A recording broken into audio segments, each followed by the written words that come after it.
हाँ जी। तो बच्चों मैं ये कह रहा था कि जितनी केमिकल रिएक्शंस हैं जिसमें इलेक्ट्रॉन का ट्रांसफर हो रहा है वो अगर अपने आप हो रही हैं तो उसके पीछे का रीजन क्या है। ये रीजन हम ऑलरेडी चैप्टर नंबर 6 थर्मोडायनेमिक्स में सीख कर आ चुके हैं। रीजन था बच्चों डेल्टा जी। जी हाँ, जिसका डेल्टा जी 0 से कम होता है वो रिएक्शन अपने आप होती थी, और जिसका डेल्टा जी 0 से ज्यादा होता है वो रिएक्शन अपने आप नहीं होती। नोट्स में मैंने इस चीज को दो तरीके से समझाया, प्लीज दोनों चीजों पर ध्यान से देखिएगा कि Na है और ये Na की जो कॉन्फ़िगरेशन होती है 2,8,1। अगर आप सोडियम को ऐसे ही छोड़ दोगे तो सोडियम कभी भी इलेक्ट्रॉन लूज नहीं करेगा, लेकिन जैसे ही आप इसके पास क्लोरीन खड़ा कर दोगे 2,8,7 तो तुरंत ये एक इलेक्ट्रॉन यहाँ चला जाता है और इस प्रकार से ये Na+ और Cl- बनता है, और इलेक्ट्रोस्टैटिक फोर्स ऑफ अट्रैक्शन की वजह से ये लोग आपस में चिपकते हैं और NaCl बना लेते हैं। तो ये जो रिएक्शन हुई है बच्चों स्पॉन्टेनियस, ये इसलिए हुई क्योंकि इन दोनों को पास में लाया गया, अदरवाइज ये रिएक्शन होती नहीं है ना। अच्छा, एक चीज से और सिखाया जाता है, ये भी मैंने आपको 11वीं क्लास में ही सिखा दिया था, पर फिर भी एक बार नोट्स में है तो फिर से देख लीजिए। यहाँ पे एक बॉल है 1 और यहाँ पे एक बॉल है 2। ठीक, ये ग्राउंड पे है बॉल, सोचो हवा में एक बॉल 1 है एक बॉल 2 है। अगर मैं पूछूं कि बेटा इसकी पोटेंशियल एनर्जी बताओ तो आप कहोगे सर इसकी पोटेंशियल एनर्जी है, मुझे आज तक ये बात याद है, पोटेंशियल एनर्जी मनमीत ने मुझे कहा था कि इसकी पोटेंशियल एनर्जी 0 नहीं मिनिमम होती है। मनमीत याद आ गया? अरे सर, तुम भी सोचोगे सर एक बात पकड़ लिया है। अब क्या करें, वो बात एकदम स्ट्राइक कर गई थी, सही बात भी बोली थी उसने, तो स्ट्राइक कर गई कि पोटेंशियल एनर्जी इसकी बच्चों इस टाइम पे मिनिमम है। ठीक, और इसकी पोटेंशियल एनर्जी इस टाइम पे आप बोल सकते हैं मैक्सिमम है, और ऊंचा ले जाओगे तो और ज्यादा हो जाएगी, पर इस फिलहाल यहाँ पे इसकी मैक्सिमम। अगर मैं कहूं कि क्या ये बॉल अपने आप रोल करके ऊपर जा सकती है तो आप कहेंगे नहीं सर, यानी ये पाथ जो है सर पॉसिबल नहीं है। तो ऐसा इसलिए है बच्चों क्योंकि ये अभी लो एनर्जी में है, और अगर आप इसको ऊपर ले गए तो इसकी एनर्जी हाई हो जाएगी, और कोई भी चीज लो एनर्जी से हाई एनर्जी कभी भी खुद से नहीं जाना चाहता। केमिस्ट्री में हमने पढ़ा था कि हर मॉलिक्यूल हर कंपाउंड चाहता है कि उसकी एनर्जी डाउन हो जाए। इसका प्रूफ इस बॉल से मिल जाएगा कि बॉल यहाँ पे मैक्सिमम एनर्जी में है, अगर आप जरा सा भी पुश करते हो तो ये बॉल सीधा रोल करके यहाँ आ जाए, और यहां से ये अपनी एनर्जी जो हाई थी उस हाई एनर्जी को ये लो एनर्जी में कन्वर्ट कर लेगी। और ये स्पॉन्टेनियस है, मतलब आपने हल्का सा पुश किया हो गया। यहाँ पे आप हल्का सा पुश करो, हट जाओ, बॉल वापस आ जाएगी। आपको लगातार पुश करना पड़ेगा ऊपर। ठीक, अब सवाल ये है कि सर यहाँ पे इसका मान लीजिए कि 400 जूल एनर्जी थी, mgh आपने फॉर्मूला लगाया 400 जूल एनर्जी आ गई, यहाँ पे लेट्स से 0 जूल एनर्जी है। तो 400 जूल की एनर्जी जो बॉल पे थी और यहाँ आके 0 जूल हो गई, तो जो 400 जूल है गई कहाँ? ये 400 जूल कहाँ चली गई? हवा में चली गई। किस फॉर्म में? हीट फॉर्म में, फ्रिक्शन फॉर्म में, एक्सेट्रा एक्सेट्रा, जो भी आपको सिखाया जाता है फिजिक्स वगैरह। ठीक, नीचे आते आते स्लाइडिंग फ्रिक्शन लगा हुआ पढ़ा है आपने, स्लाइडिंग फ्रिक्शन वगैरह। तो वहां पे एनर्जी लॉस हो गई।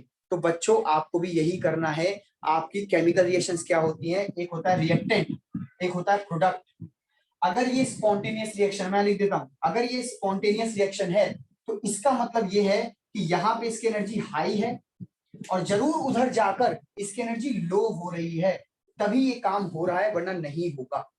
कोई भी केमिकल रिएक्शन अगर हो रही है तो उसकी एनर्जी यहाँ हाई होगी, वहां जाने पर उसको लो एनर्जी मिल रही है, तभी वो अपने आप हो रहा है। और आपका काम ये है कि हाई से लो में जो एनर्जी का लॉस हो रहा है, जो एनर्जी लॉस कर दे रहे हो आप, इसको पकड़ो, इस एनर्जी को पकड़ के बिजली बनाओ। अब कैसे इस एनर्जी को पकड़ के बिजली बनाते हैं वो भी हम देखेंगे। हाल फिलहाल आप ये टॉपिक को समझो, और फिर मैं जब बोलूंगा तब जाके नोट से पढ़ के आना। ठीक, अभी नहीं। चलिए आगे बढ़ते हैं। अब देखिए अगली चीज, अब ला रहा हूं बस आपको टॉपिक पे लेके ही आ गया मैं। देखो, टॉपिक को लाने से पहले मैं तीन चीजें आपको दिखाऊं। एक कंटेनर है, इस कंटेनर में बच्चों मैंने भरा हुआ है copper sulphate, copper sulphate aqueous, जो कि ब्लू कलर का होता है। और इसमें मैंने एक रॉड डुबा दी बच्चों, जिस रॉड का नाम है जिंक रॉड। ठीक, एक और बीकर लेता हूं, बीकर नंबर सेकंड, जिसमें बच्चों मैंने काम उल्टा कर दिया, मतलब जिंक सल्फेट भर दिया है और इसमें रॉड मैंने रखी है बच्चों कॉपर की। और एक और बीकर लेते हैं, इसमें कॉपर सल्फेट का सॉल्यूशन है, और बच्चों रॉड जो है वो ले ली हमने, सॉरी कॉपर की रॉड ले ली, और AgSO4 या कोई भी आप Ag का सॉल्यूशन ले सकते हैं। ठीक, Ag2SO4 बनता बेसिकली। मैं देख लूं एक बार, मैंने नोट्स में AgCl2 लिया है क्या? AgCl ले लो बेटा। ये आपने एक सॉल्यूशन ले लिया। मैंने 3 बीकर लिए हैं, फिर से तीनों बीकर की कहानी बता दूं क्या क्या है। एक बीकर में कॉपर सल्फेट का सॉल्यूशन है, जिंक की रॉड है। दूसरे बीकर में जिंक सल्फेट है, कॉपर की रॉड है। और तीसरे सॉल्यूशन में AgCl का सॉल्यूशन है और कॉपर की रॉड है। अब देखिए होगा क्या, हमने इन तीनों को ऑब्जर्वेशन में डाल दिया, मतलब हम इसको प्रैक्टिकल में कर लैब में कर रहे हैं और देखते हैं कि क्या क्या ऑब्जर्वेशन आई। ऑब्जर्वेशन ये आई इस बीकर में कि धीरे धीरे हमें जो जिंक की रॉड है वो डिसअपियर नजर आई। डिसअपियर मतलब बच्चों जिंक की रॉड गायब। समय के साथ जिंक की रॉड गलने लग गई और एक समय ऐसा आया कि जिंक की रॉड खत्म हो गई बच्चों। और हमने क्या क्या नोट किया, हमने नोट किया कि जो ब्लू कलर था, ब्लू कलर वो खत्म हो गया, यानी फेड, ब्लू कलर खत्म हो गया सॉल्यूशन का। हमने और क्या नोट किया, हमने एक नोट किया कि यहाँ पे ना कुछ लाल पीपीटी बनने लग गया। बाद में जाके पता चला कि वो लाल पीपीटी बेसिकली कॉपर का होता है। और एक नोटिस हमने चीज और करी, टेम्परेचर राइज। इस बीकर को जब हमने छू के देखा या यहाँ पे हमने थर्मोमीटर लगा दिया था बेसिकली, तो थर्मोमीटर में रीडिंग बढ़ने लगी। तो ये 4 ऑब्जर्वेशन हमने नोट करी इस बीकर के अंदर। सेम ऑब्जर्वेशन हमने यहाँ पे भी नोट करी।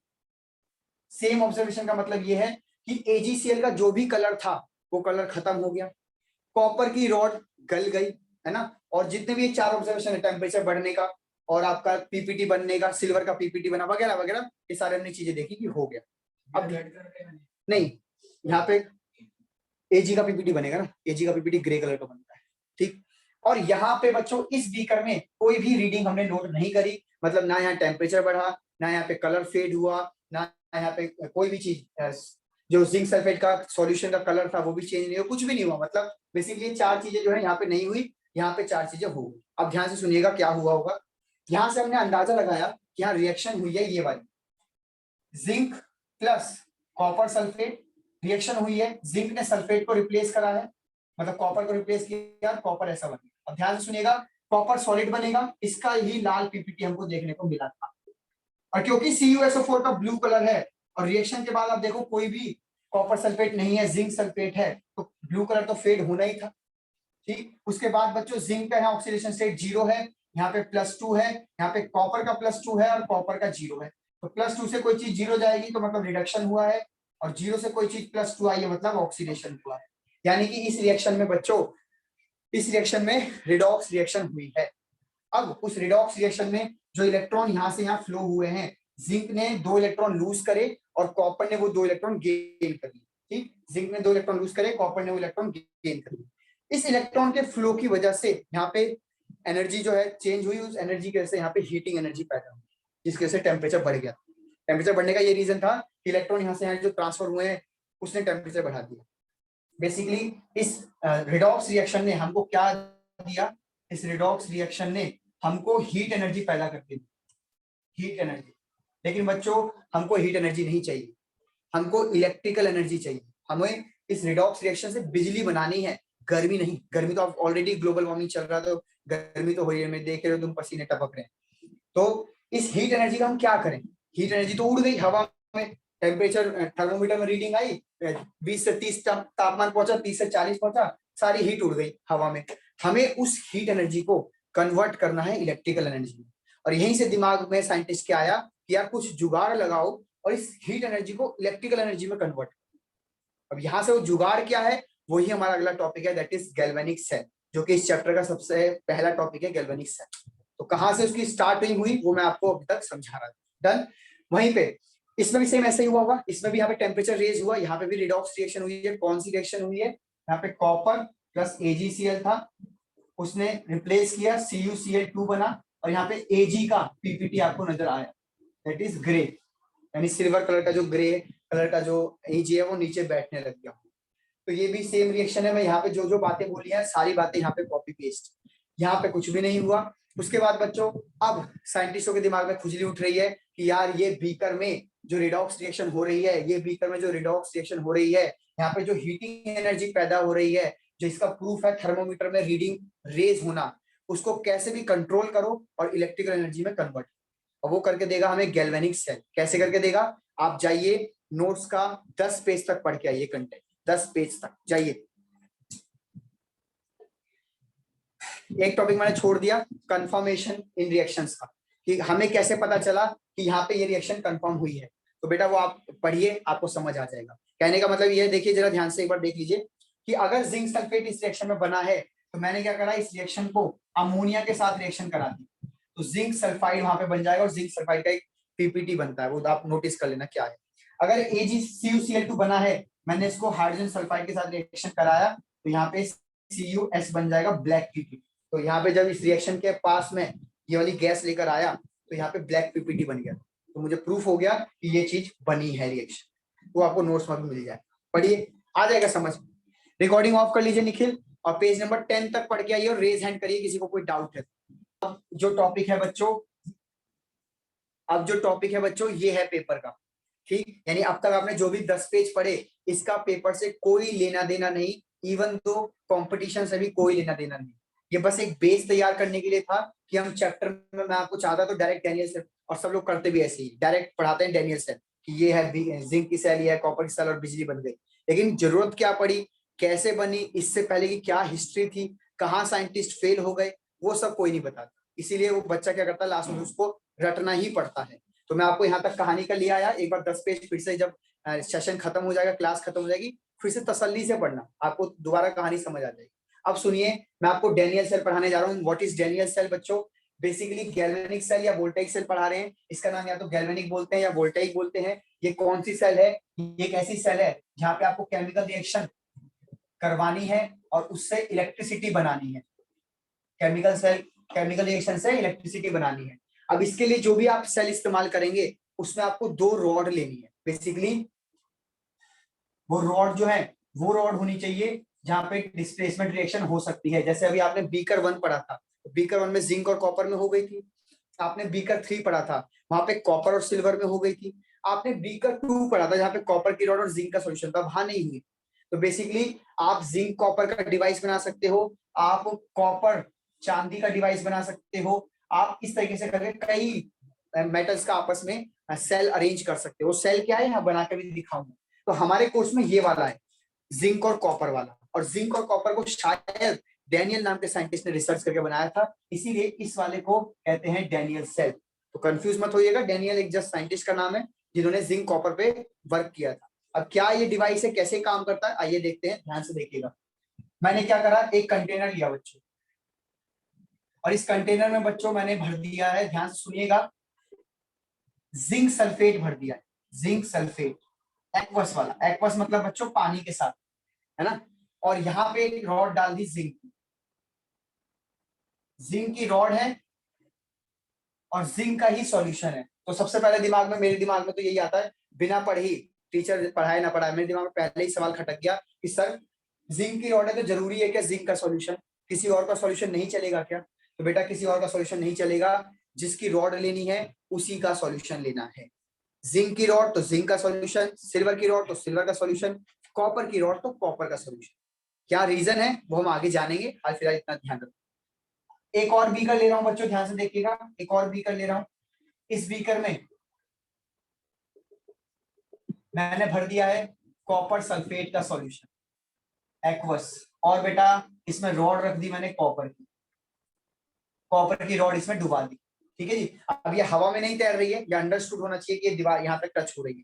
ठीक, तो ये मैंने 2 कंटेनर लिए, दोनों में रॉड डाल दिया। ध्यान से देखिएगा, मैंने क्या किया, एक वायर यहाँ से कनेक्ट कर दी, और ये वायर यहाँ पे ऐसे कनेक्ट कर दी। यहाँ पे बल्ब भी लगा देता हूँ, बल्ब लगा दो या गैल्वेनोमीटर लगा दो या एमीटर लगा दो। समझ पा रहे हो क्यों लगा रहे हैं? बिजली का कंफर्मेशन के लिए। अगर बल्ब जल गया तो यानी बिजली बनी है, गैल्वेनोमीटर में सुई हिल गई तो भी बिजली बनी है, और एमीटर में रीडिंग आ गई 1 एम्पियर 2 एम्पियर 3 एम्पियर तो भी यानी बिजली बनी है। अब सुनो हुआ क्या, ये बीकर 1 है, इसको मैं बीकर 2 बोलता हूँ। बीकर 1 में एक कहानी हुई बच्चों कि जिंक जो है वो जिंक 2+ बन के बीकर में उतरने लग गया। ध्यान से सुनिएगा, जिंक ये रॉड पे था, रॉड वाला जिंक था, यहां से सॉल्यूशन में जिंक 2+ बन के उतर गया, यानी ये सॉल्यूशन में है। और ये 2 इलेक्ट्रॉन कहाँ रह गए, ये 2 इलेक्ट्रॉन यहाँ पे रहे रॉड पे। आराम से देख लीजिए इस चीज को, पहले समझ लीजिए, हजम कर लीजिए। इसमें 4 इलेक्ट्रॉन होते हैं, 2 का मतलब जिंक 2+ बन के सॉल्यूशन में उतरा है, तो 2+ का मतलब क्या है, 2 इलेक्ट्रॉन छोड़ के, तो 2 इलेक्ट्रॉन उसने रॉड में ही छोड़ दिए और नीचे उतर गया। अब सवाल ये उठता है कि ऐसा क्यों हुआ। तो बच्चों, कुछ लोगों का काम होता है ऑक्सीडेशन करना। जिंक बहुत ज्यादा ऑक्सीडेशन करना चाहता है, तो उसने ये काम कर, देखो ऑक्सीडेशन ही तो हुआ। जिंक का यहाँ ऑक्सीडेशन स्टेट 0 है, यहाँ +2 है, तो देखो ऑक्सीडेशन हुआ। ठीक, अब सुनो ध्यान से, ये तो समझाने के लिए था कि एक जिंक उतरा है, ऐसे कई सारे जिंक उतर रहे होंगे। यहाँ आपने कहा था तब तक कोई इलेक्ट्रॉन नहीं छोड़ेगा जब तक। हाँ, यहाँ पे वो काम हो रहा है, देखते हैं। जिंक ऐसे कई सारे उतरे होंगे, कई सारे उतरने की वजह से रॉड में बहुत सारे इलेक्ट्रॉन इकट्ठे हो गए हैं। बोलो हाँ या ना, जल्दी बोलो बच्चों फटाफट। Yes sir. तो बच्चों, कई सारे जिंक उतरे होंगे, यहाँ कई सारे इलेक्ट्रॉन इकट्ठे हो गए होंगे। फिर एक प्रोसेस पढ़ते हो आप लोग, डिफ्यूजन प्रोसेस। डिफ्यूजन में क्या होता है, चीजें हाई कंसंट्रेशन से लो कंसंट्रेशन की तरफ मूव करती हैं। क्योंकि इलेक्ट्रॉन इस तरफ ज्यादा इकट्ठे हो गए थे, तो इलेक्ट्रॉन जो है तार का सहारा लेकर इस तरफ मूव करने लग जाते हैं, और मूव करते करते करते इलेक्ट्रॉन यहाँ आ जाते हैं कॉपर की रॉड। अब कॉपर की रॉड पे जैसे इलेक्ट्रॉन आते हैं, तो यहाँ पे बैठा हुआ है Cu2+। क्यों, CuSO4 है, इसमें देखो Cu+2 में है और सल्फेट -2 में है, तो कॉपर यहाँ +2 में बैठा हुआ है। मैं इस कंटेनर को खाली करता हूँ, ऐसे दिखाता हूँ, Cu2+, SO4 2-, Cu2+, SO4 2- भरे पड़े हैं सारे आयंस। तो जैसे ही इलेक्ट्रॉन देखता है Cu2+, तुरंत जाके यहाँ चिपक जाता है, और चिपक जाता है तो प्रोसेस क्या हो रहा है, Cu2+ 2 इलेक्ट्रॉन गेन कर रहा है और कॉपर बन के चिपक जा रहा है। कहाँ कहाँ हुआ, ये कहाँ पे है, ये सॉल्यूशन के अंदर था। ये 2 इलेक्ट्रॉन कहाँ पे आए हैं, रॉड में आए हैं, और ये कॉपर कहाँ चिपक गया है, रॉड पे चिपक गया है। तो बच्चों, कोई चीज अगर +2 से 0 पे आ रही है, तो उसको क्या कहते हैं हम, रिडक्शन। तो ऑक्सीडेशन भी हुआ और रिडक्शन भी हुआ। अब ये काम चलते चलते इलेक्ट्रॉन जा रहे हैं, कॉपर चिपक गया, इलेक्ट्रॉन जा रहे हैं, कॉपर चिपक गया, इलेक्ट्रॉन जा रहे हैं। तो बच्चों, आपको याद होगा कि जिस तरफ इलेक्ट्रॉन जाते हैं, अपोजिट डायरेक्शन में करंट जाता है। हाँ या ना, पढ़ा है कि नहीं पढ़ा। और इस प्रकार से आपकी इलेक्ट्रिसिटी बन गई। आराम से सर देख लो, इस प्रकार से इलेक्ट्रिसिटी बन गई बच्चों। इलेक्ट्रॉन यहाँ फ्लो हुए और कॉपर यहाँ चिपका और करंट इस तरफ फ्लो हुआ। अब आपके दिमाग में बहुत सारे सवाल उठ रहे हैं, एक एक करके मैं उन सारे सवालों का जवाब दे रहा हूँ। इसके अलावा भी कोई सवाल रह जाए तो आप माइक ऑन करिए और मेरे से सवाल पूछिएगा। ठीक, पहला सवाल ये आ रहा है कि सर, ये सारे जिंक उतर जाएंगे तो एक समय बाद तो इलेक्ट्रॉन खत्म हो जाएंगे। तो हाँ, आपकी बैटरी क्यों खत्म हो जाती है, आपकी बैटरी एक लिमिटेड टाइम के बाद, 1 महीने 2 महीने के बाद खत्म हो जाती है। आपके फोन की बैटरी, 4 घंटे आप गेम खेल गए, पबजी गेम खेल गए, या मेरा फोन है, मैं अभी 2-3 घंटे क्लास ले लूं डायरेक्ट, तो खत्म हो जाती है बैटरी। तो बैटरी खत्म क्यों हो गई, क्योंकि ये वाला कॉन्सेप्ट खत्म हो गया। जिंक सारे उतर, सारे जिंक उतर गए तो इलेक्ट्रॉन खत्म, ये रॉड ही गल गई पूरी की पूरी समय के साथ साथ, है ना। समय के साथ साथ बच्चों, ये रॉड गल जाएगी और ये रॉड समय के साथ साथ मोटी हो जाएगी। क्यों, कॉपर चिपकता जा रहा है, चिपकता जा रहा है, चिपकता जा रहा है। यहाँ से जिंक नीचे उतर रहा है, सिर्फ इलेक्ट्रॉन बच गया, इलेक्ट्रॉन भी वहां भाग गया। जिंक उतरा, इलेक्ट्रॉन बच गया, इलेक्ट्रॉन भी वहां भाग गया। तो समय के साथ ये रॉड वैनी, और समय के साथ ये रॉड मोटी हो जाएगी। क्या बोले इसको, मोटी को ठीक बोल दो, ये मोटी होगी, ठीक होगी, तो बैटरी खत्म हो जाएगी। बिल्कुल सही चीज है, आप यही सोच रहे हो, यही इसका जवाब भी है। और सुनो क्या क्या होगा। दूसरा सवाल कि सर, जिंक की रॉड है, जिंक का सॉल्यूशन लिया, कॉपर की रॉड है, कॉपर का सॉल्यूशन लिया, अलग अलग लोगे तो क्या होगा। तो मैं दिखाता हूं आपको। अगर मान लो ये चीज मैंने ऐसे करी होती कि यहाँ जिंक की रॉड है और सॉल्यूशन ले लिया मैंने Ag का, AgCl का सॉल्यूशन ले लिया, अलग अलग ले लिया जी, रॉड अलग सॉल्यूशन अलग, तुम जो कह रहे थे वही कर दिया। अब पता क्या दिक्कत होगी, ये इंटरनली रिडॉक्स रिएक्शन करने लगेंगे। इंटरनली का मतलब यहाँ पे जिंक गिरेगा अंदर, जिंक 2+ बन के 2 इलेक्ट्रॉन छोड़ देगा, और यहां से Ag जो है वो चिपक जाएगा रॉड पे इलेक्ट्रॉन लेकर। तो जिंक सॉल्यूशन में गिरा और सॉल्यूशन का जो Ag है वो चिपक गया, तो भैया वो इलेक्ट्रॉन को जाने ही नहीं देगा उस पार। ये जो इलेक्ट्रॉन यहाँ जा रहे थे वो इसलिए तो जा पाए क्योंकि इलेक्ट्रॉन का यहाँ भीड़ लग गया था बहुत ज्यादा। अब वो Ag उन इलेक्ट्रॉन को पकड़ के वहीं चिपक जाएगा।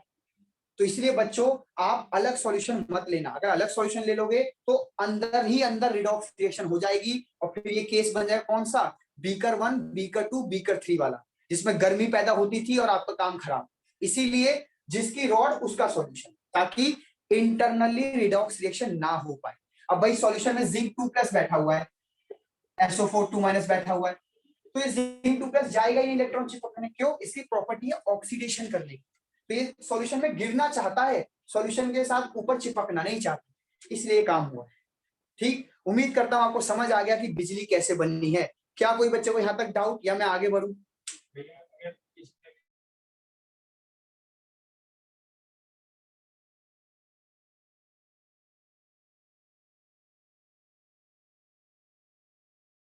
सर Cu2 इसमें प्लस बेटा यस कॉपर सर। सल्फेट लिया है आपने, कॉपर सल्फेट एक्वस। एक्वस का मतलब होता है पानी के साथ घुला हुआ। पानी पे एक प्रॉपर्टी होती है डाई इलेक्ट्रिक प्रॉपर्टी, जिसकी वजह से क्या होता है, वो अपने इन सॉल्ट के फॉर्मेशन को तोड़ के रखता है। कॉपर सल्फेट बेसिकली देखने में आपको लग रहा है कि भाई भाई चिपके हुए हैं, पर असलियत में कहानी ये है कि सॉल्यूशन के अंदर Cu2+ है और SO4 2-, ये इस फॉर्म में है सॉल्यूशन के अंदर।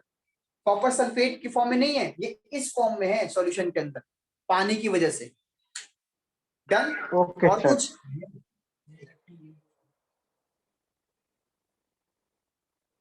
Cu2+ तो पहले से ही स्टेबल है बेटा, Cu2+ पहले से ही स्टेबल है, लेकिन उसको रिडक्शन करने में ज्यादा मजा आ रहा है, रिडक्शन करके वो ज्यादा स्टेबल हो रहा है। ये रिएक्शन जब भी हो पाएगी जब वो यहाँ पे शायद हाई एनर्जी में था, यहाँ पे लो एनर्जी में। ध्यान रखिएगा, न्यूट्रल स्पीशीज सबसे ज्यादा स्टेबल होती है, ये चार्ज स्पीशी है, ये न्यूट्रल स्पीशी है, न्यूट्रल स्पीशी ज्यादा स्टेबल होती है। उसके बाद एक बच्चा कह रहा है कि सर ये इलेक्ट्रॉन यहाँ से यहाँ मूव क्यों कर रहे हैं? तो बच्चों अभी पता था डिफ्यूजन प्रोसेस, यहाँ पे इलेक्ट्रॉन बहुत ज्यादा इकट्ठे हो गए हैं, तो इलेक्ट्रॉन हाई कंसंट्रेशन से लो कंसंट्रेशन की तरफ मूव करना पड़ेगा उनको, तो वो यहाँ से यहाँ मूव कर रहे हैं। और कोई बेटा, और कोई डाउट? सर हाँ बेटा। तो Zn0 तो न्यूट्रल में ही है, वो क्यों 2+ बन रहा है? बेटा एक्चुअली में क्या है कि यहाँ पे ना इसको हाइड्रेशन एनर्जी मिलती है बहुत ज्यादा, जब ये सॉल्यूशन के अंदर गिरता है, और वो हाइड्रेशन एनर्जी जब रिलीज हो जाती है बहुत ज्यादा, तो ये स्टेबल माना जाता है, इसलिए ये ऐसा काम कर रहा है। कई एटम्स जो है वो ऑक्सीडेशन करना पसंद करते हैं, जबकि कई जो है वो रिडक्शन करना पसंद करते हैं। ठीक है, क्या मैं आगे बढ़ूं? एक दो चीज और बताऊं एक्स्ट्रा, ताकि आपको थोड़ा और हजम हो बात। चलिए मैं एक चीज और बताता हूँ आपको फालतू।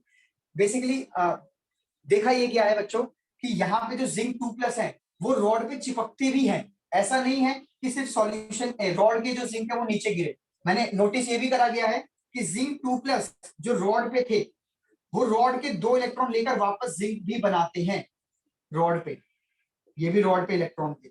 लेकिन इन दोनों प्रोसेस में ये प्रोसेस ज्यादा होता है, होते दोनों प्रोसेस हैं, साइमल्टेनियसली चल रहा है दोनों। जिंक गिर रहे हैं, जिंक चिपक रहे हैं, जिंक गिर रहे हैं, जिंक चिपक रहे हैं। सर चिपक क्यों रहे हैं? अरे चिपक इसलिए रहे हैं क्योंकि 2+ है, ये नेगेटिव है, प्लस नेगेटिव में अट्रैक्शन होगा तो चिपकेंगे भी। लेकिन देखा ये गया है कि ये प्रोसेस डोमिनेट होता है, ये प्रोसेस डोमिनेट होता है, ये देखा गया। मतलब 10 जिंक अगर नीचे उतरे हैं तो 10 में से 2 जिंक चिपक गए, तो बेसिकली 8 जिंक तो नीचे उतर गए ना सॉल्यूशन में। सेम यहाँ पे भी यही चल रहा है बच्चों, यहाँ भी 2 प्रोसेस चल रहे हैं, लेकिन डोमिनेट ये वाला फैक्टर है। ये ऐसे तो फिर जिंक का भी खत्म ही नहीं होगा, तो बन तो रहा ही है वो आगे। नहीं, लेकिन डोमिनेट तो ये है ना, 10 बार गिरे 2 बार चिपका, तो 8 बार तो गिर गए फाइनली, फिर 10 बार गिरे फिर 2 बार चिपक गए, तो 20 बार गिर चुके हैं, 4 बार चिपके हैं, तो 16 बार तो नीचे आ गए।